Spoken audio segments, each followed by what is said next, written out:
Hello, I'm Denise Yezbak Moore, and today I'm creating with John Bead. Our DIY jewelry project features my Petal Serenade bracelet. The tools and supplies you will need to create this bracelet are round nose pliers, wire cutters, crimping pliers, and chain nose pliers. We will be using 49 strand beading wire, size 0.46 millimeters. If you notice on the package, it shows you the side of the crimp tube or the crimp bead. We will be using size 2 crimp tubes. You will need 6 millimeter jump rings, a lobster clasp, ball head pins, and French wire. The beads we are using today are CrystalLane DIY by John Bead. The tag comes with 4 strands.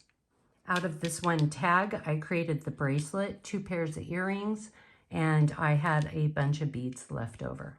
A complete list of the DIY jewelry making supplies and beads, along with printable PDF instructions, can be found on blog.johnbead.com. Start off by cutting an 11-inch length of 49 strand 0.46 millimeter beading wire. String your size 2 crimp tube and a 10 millimeter length of French wire.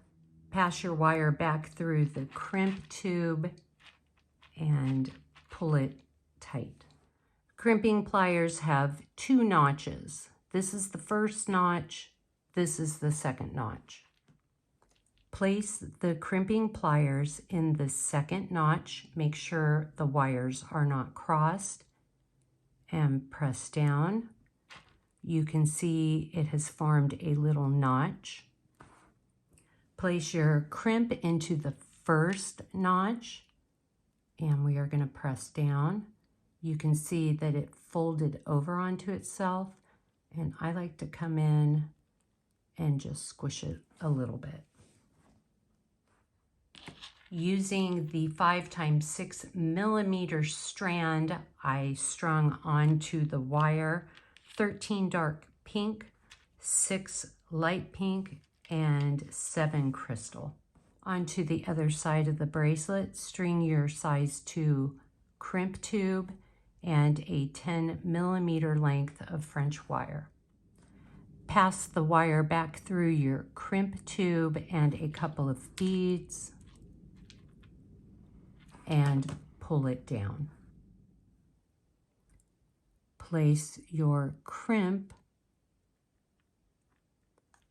into the second notch and push down. You can see it created a groove. Place the crimp into the first notch and press down. You can see it folded over on itself. Squish it down a little bit.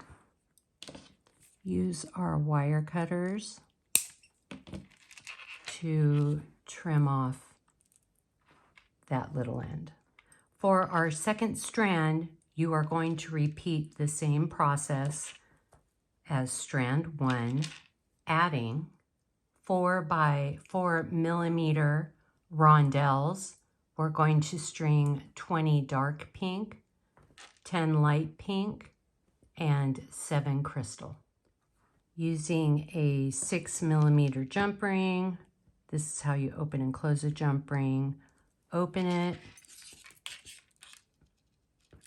grab the end of the bracelet, and close your jump ring. Attach a 6 millimeter jump ring to each end of the bracelets. Using a 6 millimeter jump ring, attach a lobster clasp and both bracelets. And we are going to close the jump ring. Now we're going to start creating our little dangles. Onto a ball head pin, string opaque, a little flower, another little flower, and a 4x4 millimeter rondelle. Create a wrapped loop, bend the wire back, move the pliers up, bend the wire towards you, move the pliers to the side, bend the wire back, switch hands, and we are going to wrap 1, 2, 3. Remove it. Come in with our wire cutters, and we're going to trim off that little end. And I like to flatten out my loops, and we're going to tap the wire down so there are no sharp edges. You are going to repeat the wire wrapping process on a little tulip, a little butterfly, and another little flower. Using a 6mm jump ring, bring both of the strands together and attach your little flower and close your jump ring. Connect your jump ring onto the previous jump ring, add your butterfly, and close the jump ring. Using a 6mm jump ring, attach it to the previous jump ring, add the tulip, and close the jump ring. Our last 6mm jump ring attached to the previous jump ring with another flower. Close the jump ring. And now you have just created an adjustable bracelet, so the clasp can connect to any of these jump rings. And there you have it, how to create my petal serenade bracelet. Off of that one strand, you can also use the same wire wrapping technique to create these little earrings. I hope you enjoyed this tutorial, and I will see you next time.